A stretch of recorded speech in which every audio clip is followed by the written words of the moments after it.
So many people want to get into retro game collecting, but don't really know how to, because there's many different consoles that they need to get, or should get, and there is many different options of plugs and stuff to plug into TVs and whatever, so I will be doing my best to explain that and how I get around this, which shouldn't really be that hard, but I'm going to try and make this so everybody can understand this, newbie or professional. But professionals probably don't really need to watch this because they probably already know everything. So first, what we'll need is a nice big open space. I have my basement down here, which is decently big, but it's kind of running out of room, so I need to move it, which I will be moving it over there soon. Probably can't see that, but whatever. But I'm going to go over the connectors types that you will run into, from most common to probably least common. But first of all, here we got the standard RCA plugs here. These look about like that and are very extremely common. Most chances that when you buy a new console or an old console, in this case, you will run into this type of plug. They will usually have three. It will be the video, audio, and audio. And I actually have a switcher because I don't want to have to turn this TV, unplug it, plug it back in, and then turn the TV back, thus wearing out the plugs and wearing out the port on my TV. So I just have this nice little cheap $7-8 switcher off Amazon that works perfectly fine. The next most common type of plug, you probably all know, and I will get an example here real quick. This actually isn't really most common to least common, but this is probably the most common thing you run into. This is HDMI. This carries a digital signal, where these carry analog signal. And this is the plug that you will see. If the camera will focus, which I always have problems with this, but this was from a Wii U. And the reason why I don't have this plugged in is because I have to have a longer cord. But these you don't need to buy an expensive one of these, because like a $2 one will do the same exact thing as like a $10 one, or even a couple hundred if you look in the right places. But just get whatever cord works and is long enough. So there's also a component which has the same ends as these, but it'll have 3 connectors for the video and 2 for the audio. The reason why it has 3 connectors is instead of all the video being carried through one little tiny miniature cord, it splits up the red, green, and blue. Mine actually has a plug on the back of the TV that I'm not going to get to because I'm too lazy. But you just look up component cords. That's probably about the best thing you should and really want to get from anything like probably Dreamcast, or not Dreamcast, but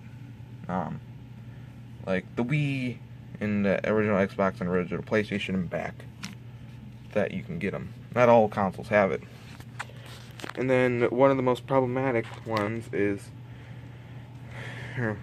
cords what happen to be RF. You might know this as a coax cable or coaxial or something, but basically has this screw that has one cord for all the audio and video here. Yeah, it's pretty bad signal, but this TV, this is the only thing that it accepts. So I have to use this to play my duck hunt and light gun games. Because for light gun games, you really have to have one of these old fat CRTs. Because, yeah, you know that magicness. That's about all the cords you should run into. Unless you get the really old stuff where you have to like unscrew a little thing on your TV, put a little thing in, screw it back in, but I don't have any of that. Because I don't have a Magnavox Odyssey. So, for example, this is my shelf of consoles here. I have different rows. These all go together, these somewhat all go together, and these meh. But this shelf actually looks more like this when I started. This will be easier to show you, but this has these nice little holes in between here that you can put cords in. Let's move that. But on the sides, around here, it has these nice little holes that go all the way through. So it's nice for cable management. Then you have these nice sturdy legs on the side that you can attach power bricks to if you so desire. But the only problem I have with these in particular is that the shelves are too tall. If they had another shelf about halfway between, I could have about twice as many consoles on. But yeah, for example, here I have my N64, Wii U, 360. You should be able to tell what these are. But yeah, the cable management, do something pretty simple. As you can see in the back, it's not very neat because I need to redo everything. But basically, I'll show you on the N64 because this is pretty simple. If you're wondering what this cord here is for, it's for the Wii U thing, so I can easily pull it out, pull it around by my chair. I'm going to untangle everything. So what I do is I take the cord, and I take the bigger end, and I leave it up here, and then I hook it down all the way through there, over to, I poke it over that way if it's video, this way if it's power, so it gets down to the power brick, down at the bottom. So yeah, if you can find one of these shelves, they're really good, because you can just poke all the wires through, and they won't be hanging down the back, hanging around here, hanging off the top. It'll be nice and in the shelf. Plus they're really sturdy, which I like. And then if you have very short cords, or you need a long distance to go, the power bricks may not be long enough to have it sitting up behind the console. Like, for example, down here I have the GameCube. It's down the bottom shelf, so I have it'll work perfectly fine. But say you have the Wii U or the Wii up here, and they need a special brick. I have the console up here. The cord runs this way, down around, and then down into the brick, which I have zip tied down to here. And you can see they just easily pop off if you need want to like take it over to like a friend's house or something. It's not too hard to get off. Same with the Wii U and the 360 over there. But if you just have something simple like the NES, which has a power brick that just plugs into the thing, and you just plug it in and pull it up. I'm gonna try and get some Velcro straps for this so I can have it nice and flush up against the side here, and be able to pull it off and put it back on. Right now I have zip ties to hold them so they don't fly off over here or something.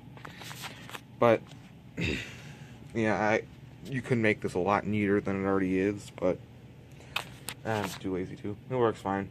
I'm okay with it. So what I do with my controllers is that I just wrap the wire up and then put the wire back behind the console and just put the controllers on top, so I can just easily grab it, untangle it, plug it in. I don't kind of untangle it itself, but whatever. And then pop the game, go sit down in my chair, and get playing the game. And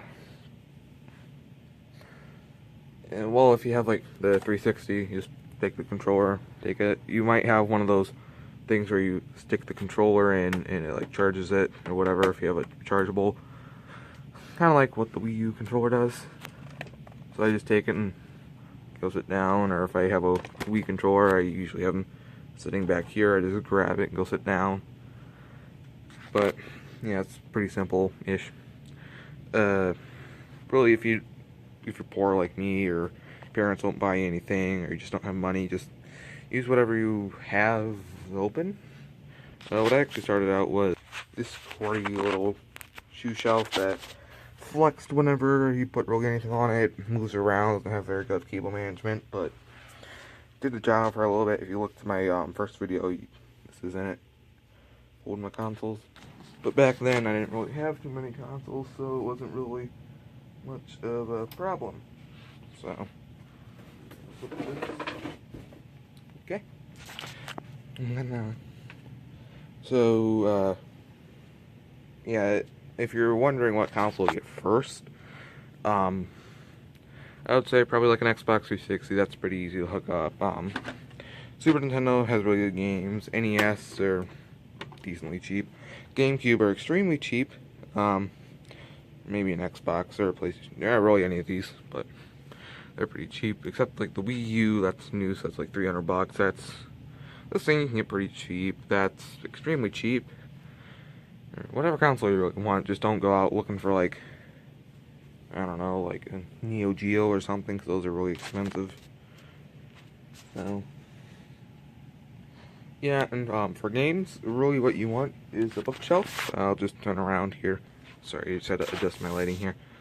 So I just have this nice little bookshelf full of games and stuff. And to stand them up, I have these little bookends that just sit here and hold them up. And if you're wondering why there's like Pet Shop and Frozen, whatever, like this stuff, these are actually my siblings' games, so those aren't mine. Everything from about here and this way are all mine. So just don't worry about those. If you have one of these shelves that are already like pre-made, you can't really adjust much of anything. I would say the whole shelves, put them for like the DVD cases and whatever, and then for the smaller games like cartridges and these Genesis boxes and stuff, and N64, and DS and PC games, because PC Master Race. I would use a smaller shelf for that, because you don't really need that much of room. All you really need is enough to put your finger up and pull the box out, and be able to easily slide it back in. Unlike this, but whatever. I don't know if you'd even see that. But I would suggest having all your labels all the same way, so that all the text is all facing either this way or like that or something, so you can just easily scan across it and not have to flip. And then also have all your games sorted by console. Can't do that with one hand. Like here I got all my PlayStation 2 games that I play. I have more than this. All my Wii games that I have. All my Wii U games, my GameCube, Xbox, and 360. And then up here I have all the NES, Super Nintendo, and 64. I know I only have 3, but whatever. Then DS, 3DS, and PC. So that's about it. So I'll flip back around, change my lighting. So if you're going to have a lot of consoles that have the composite hookups, I would suggest getting a composite switch. Just get one that has enough plugs for you. And people always say that it's really hard to hook up old consoles to new televisions. This is a 720p 1080i something Magnavox there. I don't know if I can get the model number off it or not, but I'll turn it around the other way. Yeah, this TV is very versatile. I don't know if I can find the model number or not. Oh, there it is. I'll let you see it. There, Magnavox, whatever that model number is. But this has component plugs on the back, a bit audio out, 3 HDMI's, an S-video, built-in DVD player, which is fine. It has RF, so you could plug in your antenna or whatever. And it has composite over on that side. I have everything else plugged into, but we also have a TV upstairs that it's a 1080p TV, which is really good. But the interesting thing about it is that even though it's decently modern, it's a Vizio TV. I might be able to find the box. Sorry for bad lighting, but an echo. But it's the TV here. See y'all. Not where the model number is exactly. But it's an E-Series 50-inch class. There we go. This TV. And I'll go back over and talk about it. Yeah, that TV has a component with a composite in it. You just plug it into the green plug, I think, and then you have it all. I'm just gonna fix this and I'll. Sorry, but amateur, not professional stuff. Yeah, like I was saying, it has a composite in a component. Together it has 3 HDMI's and a RF, I believe. I don't know if it has S-video or not. I don't think it does. It has optical audio out on the TV itself, which is good. But yeah, they're not really that hard to find. We got that pretty cheap. It's 50-inch 1080p, so pretty good for what it is. But anyway, I hope this helped you a little bit to figure out how to do stuff. I hope it wasn't that bad of quality. My sign is missing. But, yeah. Just wanted to make a nice, helpful video. You might notice this isn't 720p. I'm sorry about that. Storage limitations, upload slowness. Yeah, if you don't know, not everybody has 500 megabyte per second upload. I don't think really anybody does, but ours is like 0.8 megs up or something like yeah, it's 800 kilobytes a second up. But it's actually much slower than that, so this is probably gonna have to upload all night to get it to actually do something. So, anyway, hope you guys liked the video. Like if you like it, dislike if you dislike it, subscribe if it helped you, or do whatever you want. I don't really mind. But anyway, see you in the next video, whatever that may be. This is way too bright. There we go. Oh, my hand looks better. Turn off the light. Maybe that'll help. There you go. My hand looks better. So anyway, if you want me to make tips on how to shoot video like this, I'll be glad to do that, because I have some good techniques, even though this may not look very good. But anyway, see you guys in the next video, whatever that may be, and goodbye.